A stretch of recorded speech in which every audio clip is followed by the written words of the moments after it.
No, no buzz. A Just Bees book club. Hi, this is episode one.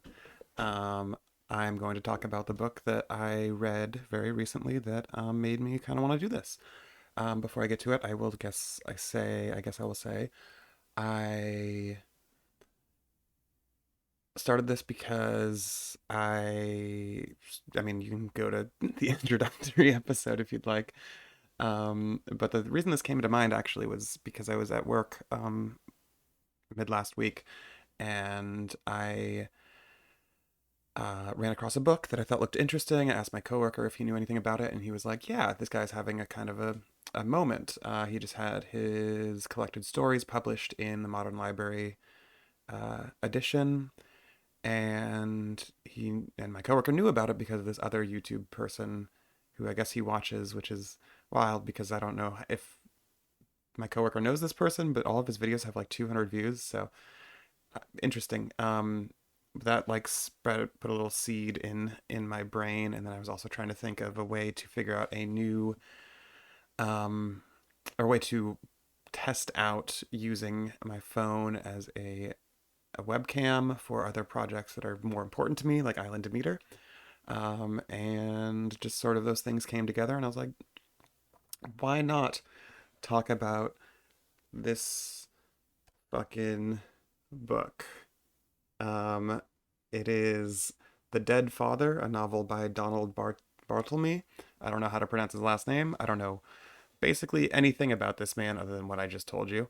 And that I have read this book and I had feelings about it, which could mostly be classified as a deep ambivalence, I think. I don't think this is the kind of book I would recommend to anybody or like warn anybody off of. I don't know that I had like feelings about this book, but I did have some thoughts, and one of them in particular was so specific, it seemed like the only place I could put it was YouTube.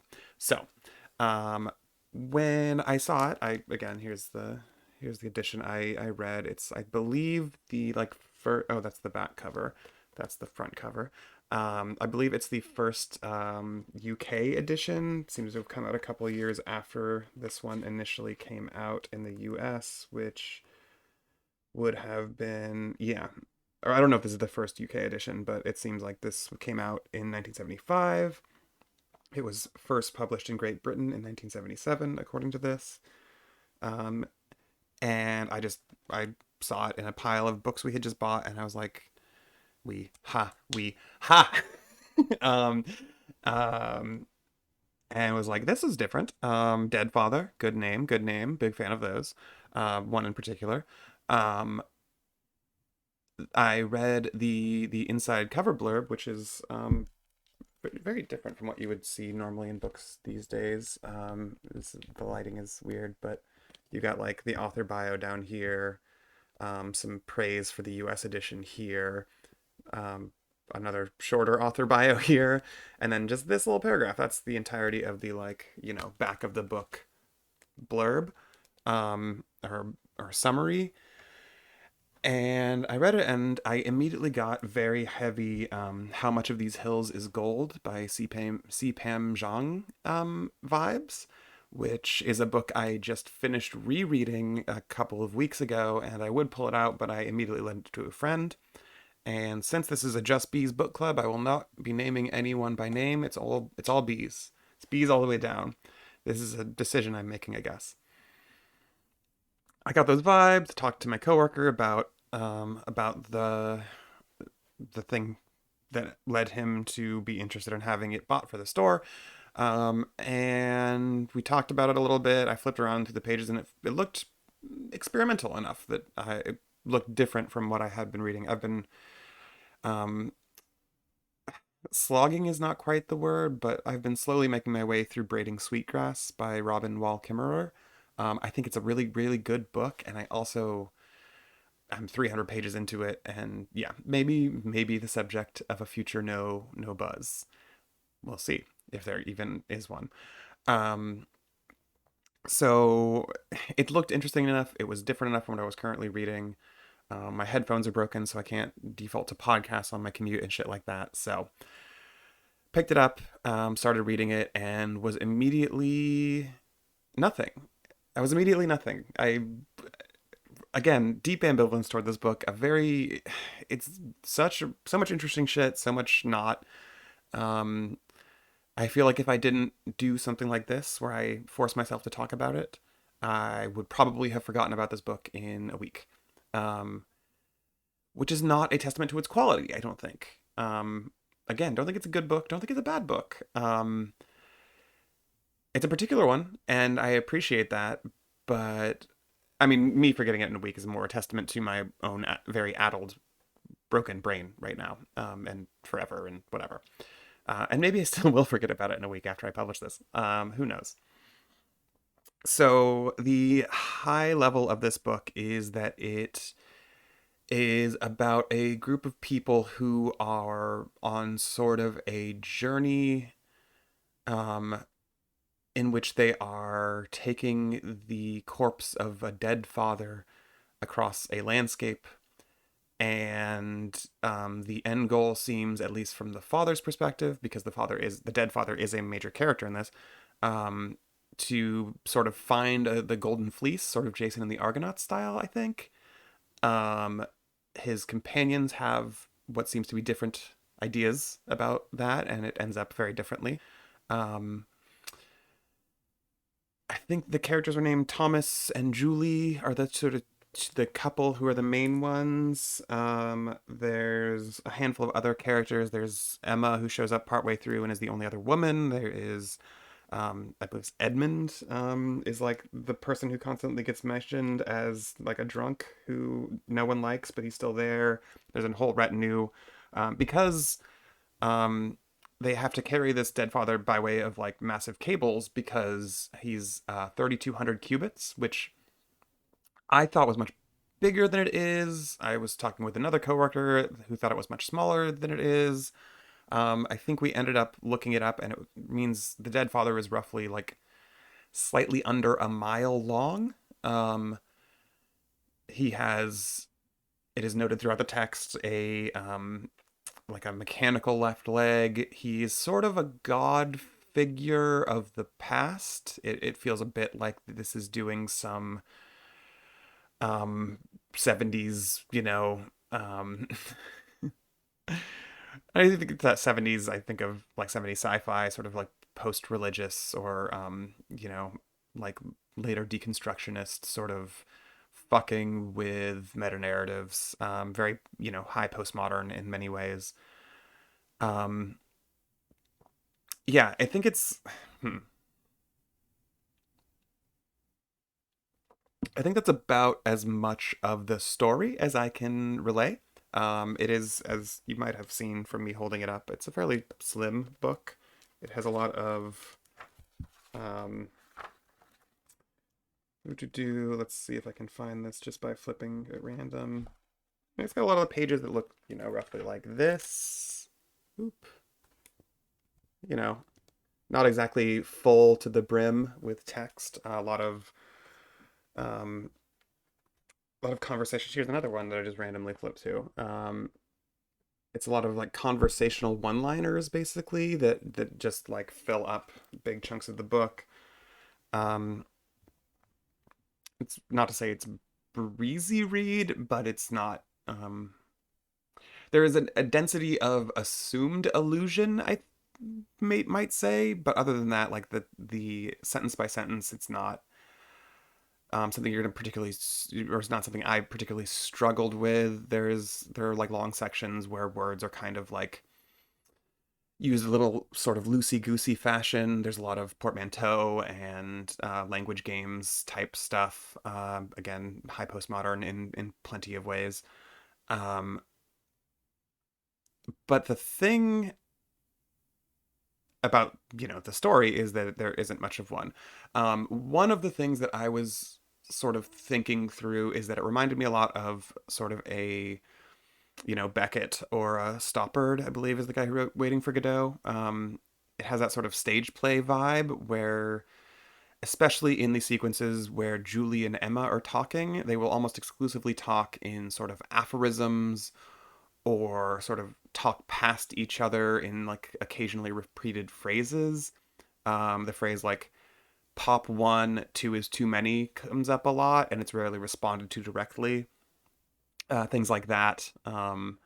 I was talking to my coworker, and she mentioned that it sounded a lot like segments of The Wasteland by T.S. Eliot, which I believe to be true. I haven't finished that book. I don't or poem. I don't think ever. I don't. It's been a very long time since I even looked at it, um, but it also reminded me of the plays, the Godot and Rosencrantz and Guildenstern are Dead, because it has very little set dressing. Actually, there are almost never descriptions of where they are at, or there will be sort of like allusions, like they will go through the land of the Wends, Wends, where there's a people called the Wends, and they are all their own fathers through a complicated, process they describe, and they are, loath to have the dead father come through because they are worried that his sort of paternity or his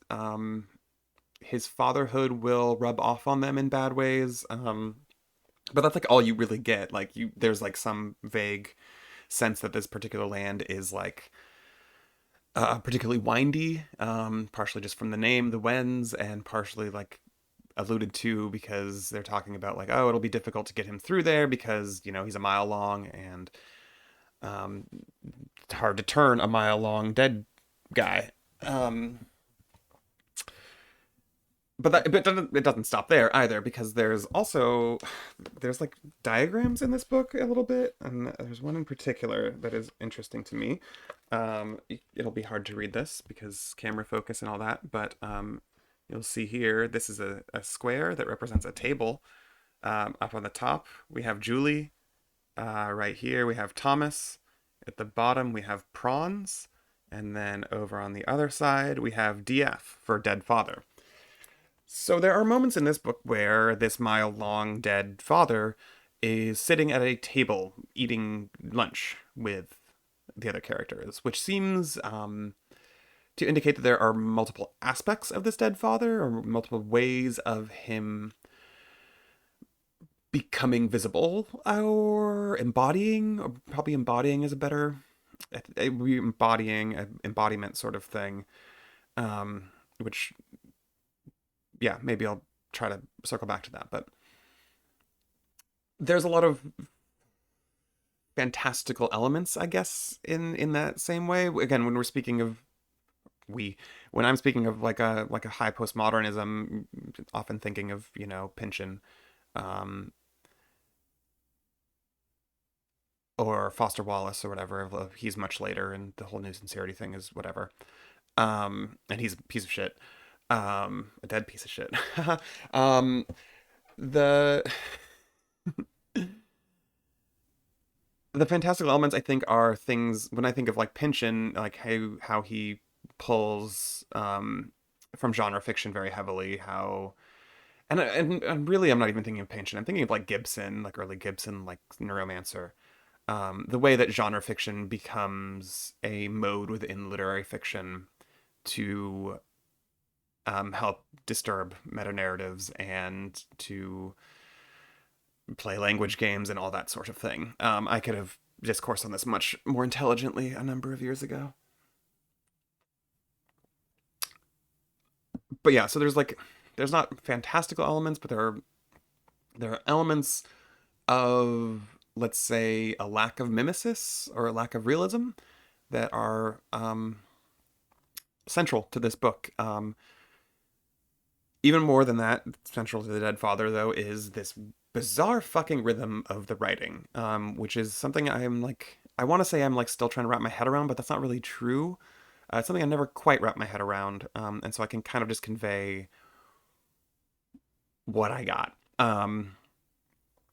One of the things that I saw on the YouTube video that my coworker recommended me is the person who's talking, whose name I don't remember. He talked about how Barthelme, I don't even know the man's country of origin. The YouTuber was talking about him like coming fresh to every sentence, is I believe how he phrased it, which is interesting and not at all how I felt about this book. This book is it's a lot of very short chapters. It feels very chapter oriented, not quite like a collection of short stories, but there are specific ways of speaking for each character that are generally confined by chapter breaks, with the exception of one bit near the end where they find like a thing called a manual for sons, or they're given one by the translator who translated it from English into English, um,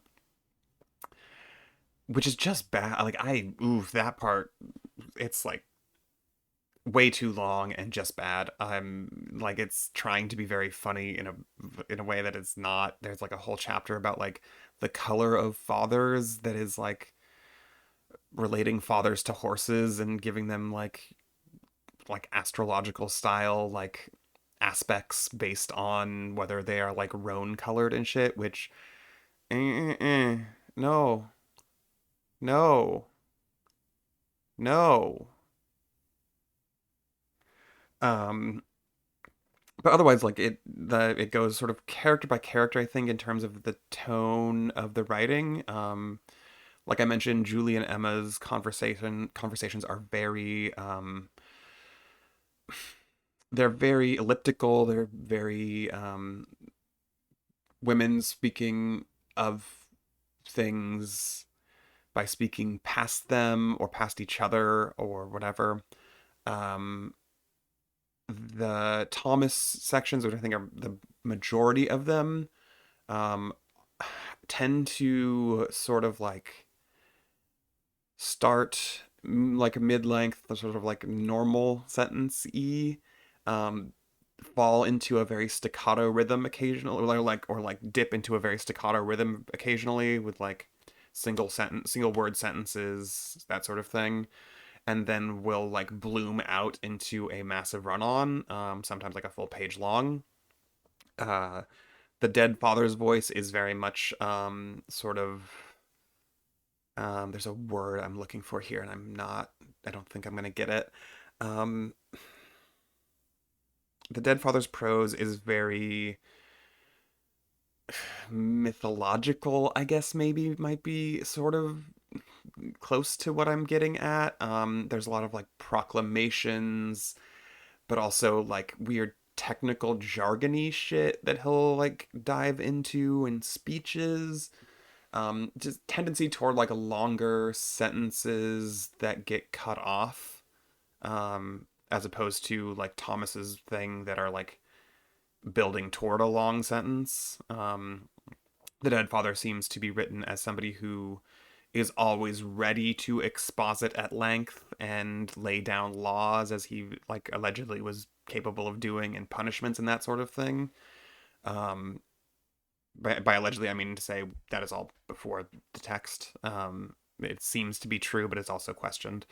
Um, yeah, and those are the three sort of major rhythms of the prose in the Dead Father, and it never quite felt like they fell into a, a rhythm. It always felt polyrhythmic, I guess, maybe, if at best. There's always like three or four things going on, and it's never a completely smooth transition, I think is sort of what I'm trying to say. Again, I don't know if that's a thing I dislike, enjoy. It was a nice respite from a lot of other fiction I've been reading, which has been fairly run of the mill stuff, very interesting often, very good even, but like not a lot of experimental prose. So I feel like unqualified to like have feelings about it, because it just feels like refreshing and also not particularly well handled at the same time. So I'm just kind of like in that space. Um, what else? There's probably at least one other thread that I have like lost in the middle of talking. Um,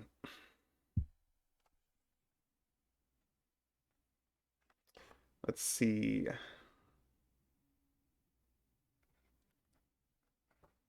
Maybe I can. Oh yeah, I'm gonna read from near the end of this book actually. This is an interesting. This is like the second to last chapter, so spoilers, I guess, if that's not really real. But let's see. This is maybe the most sort of Seussian, I guess this book gets, or like Cummings-y or something. Think of insert your favorite person who makes up words or concatenates things in awkward ways to um, get a sense of flow. Um, yeah, I believe this is from the perspective of the dead father as he's sort of like finishing his journey. Um, I don't know why I'm like speaking around spoilers. That's stupid. I'm not going to do that. I'm just going to, if I feel it interesting to spoil a thing, I'm going to spoil a thing. This book ends with the dead father sort of getting to his um, destination, and it turns out his destination is not the Golden Fleece. It's a grave. It's his grave that he is like pushed into, and so this is like the sort of the final moments before he gets into that moment, I think. So yeah, and I great end of farce, teeter tottering. Will it ert? I reiterate, don't be cynical. Conscientia militestis, and having made them where now? What now? Mens agitat molem, and I wanted to do a well. Elegantamente. Oe, jam satis, ende. Particularly the bum grab night and date through all the yours for the good of all. The Father's Day to end all, and I understand, but let's go back to to the wet bedding, to the damp dream, and I, a 107-year-old boy, just like the rest of them, pitter patter. I reiterate and reiterate and reiterate and reiterate, pitter patter.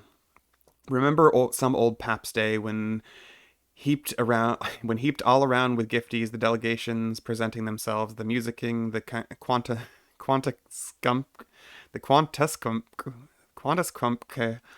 I'm a jolly good pip of a pap, loved and respected by all, enjoying the enthusiasm which your end taunt has engendered. All kettle cooking they were that pap's day, and bonfiring and bell ringing and carnivaling.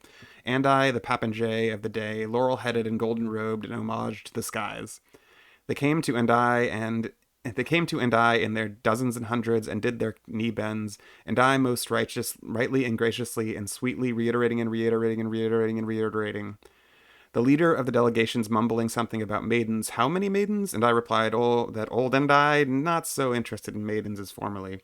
Quantum mutata silo, he said, but seriously now, how many maidens and how bedecked? And I repeated that I was not so maiden-minded as formerly, but as a gesture in the direction but as a gesture in the direction of custom and tradition and honoring the old ways, reluctantly accept ex abundantia, one with red hair and one with hair black as carbon, and one white brown soft hair and one blonde as corn tassel nil consuetudini magis, and one with two breasts, and one who excelled in the art of falconry, and one who was a philosopher, and one who was by nature sad in the cast of her mind, etc., etc., etc. Total of 44 for pap smearing that pap's day. They came to my couch that eve, all lovely and giddy gay and roratorious and tumble tickling, and I paprika'd many papooses that night. I, the All Father, but I never figured out what sort of animal and I was, enshrouded in enigmas, never knew what's what. I regarded my decision and dispositions, but there wasn't time to. Enmeshed in entanglements, there were things I never knew, what made the pavement gray and what made the giant monuments move back and forth on the far horizon, ceaselessly night and day on the far horizon, and what made the leaves fibrillate on the trees, what comedy meant, and what made the heart stop, and how unicorns got trapped in tapestries. These things I never learned. But and I dealt out. Okay, I'll stop there. Um, Again, sort of a very experimental prosy moment in there that is, it's a book full of them, and I don't like it or dislike it. I think is maybe Joycean is probably where I should have gone. I appear to have been talking for about a half an hour about this. Um, yeah, I I read The Dead Father by Donald Barthelme or something. Um, I don't even really get into themes and stuff. I don't think that's its strong suit is maybe part of why. Or particularly interesting. It's obviously about paternity and fatherhood. There's the sort of religious overtones that come from a religious tradition that is primarily about paternity, and paternalism, and Christianity. Um, there's a lot of, I mean, it's also very much about gender in a way that I don't know that it is conscious of or could have been conscious of. Um, I don't know, once it couldn't have been, but I guess when I say couldn't have been, I'm thinking of the way that discourse around gender has changed significantly since the 70s, thinking very, you know, very broadly about Judith Butler, obviously, like the primary thing there, that theorization just hadn't happened. Um, I don't think it's like good or bad on gender. I think it's just so consumed with fatherhood and its end that it can't help but be fundamentally about things like reproduction and reproductive labor that it doesn't really know how to think through is probably more accurate.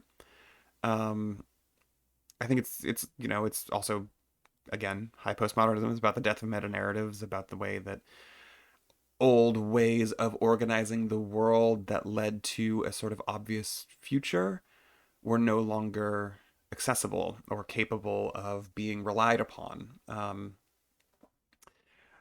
I think it's very much also about the stories, about stories, and about the way that we tell stories about ourselves and organize the world by narrative. And that's where I think the experimental prose is actually the best aspect of it, because there is nothing more insipid than a conventionally written novel that is just all about how stories will save us or whatever the fuck. Um, they won't. We might be able to, but like stories have a utility, but like go fuck yourself, Ender. Um, yeah. I think the thematic stuff, it's sort of like the big picture of it. I think paternity, gender, narratives. Um, but I also almost didn't say the thing that is what brought me here, which is um, this comparison has been bumping around my head like since the part where Thomas tells the story of how he was brought to the great serpent. I don't remember the exact term they give him, but there's a big serpent, and they he gets taken to this serpent by people who like promise not to hurt him but hurt him a bunch, and like drag him through a they like kidnap him on horseback, and there's cars involved, and they're like in a swamp on boats. um and they tell him that this great serpent has a riddle for him that he will never be able to understand, but or he'll never be able to figure out, but if he does, he'll get a boon. And there's a moment where they're they're dressing up the serpent for the riddle thing, and there's this just very long description of all of the clothes this serpent is being draped in, and it reminded me a lot of the weird serpent dude from Dark Souls. And I realized that what this book reminded me of more than anything, and I can't say remind me because it's not real and it couldn't have been real, but the style of this made me feel like if sort of late Fritz Leiber. I'm thinking of the big time a little bit, but mostly his San Francisco novel that has megapolisomancy. Our Lady of Darkness, is that right? Um, I am looking it up. Yes. Sort of like Our Lady of Darkness era, Fritz Leiber wrote a. And initially I was gonna say Dark Souls campaign, but now that I'm saying that out loud, I think that's wrong. It's like if he wrote like a no, because it's not like a lore Bible. I think it would be like if Fritz Leiber, from around the time that he was writing Our Lady of Darkness, wrote the campaign to a Dark Souls game. And this is why I had to say this out loud into YouTube, a place where I'm explicitly not interested in having people watch this. This is not a thing. No one gives a shit. No, there's not. I don't know a single person who knows enough about those two things to even like have that spark the sort of thing meets thing brain. It's nothing. This is nothing. It's so compelling to me, this idea that this book is what if Fritz Leiber wrote Dark Souls. But it's nothing. It's meaningless. It's just words that I'm saying that, like, even if you had both of those references, probably wouldn't translate the same way to anyone else. So that's my book club about The Dead Father by Donald Barthelme, or what have you. I'm B. Um, this is no buzz. Oh, wait, I had like a sign out, I think. Oh yeah. I got it. Um, wait, okay. This is no buzz. Thanks for not watching.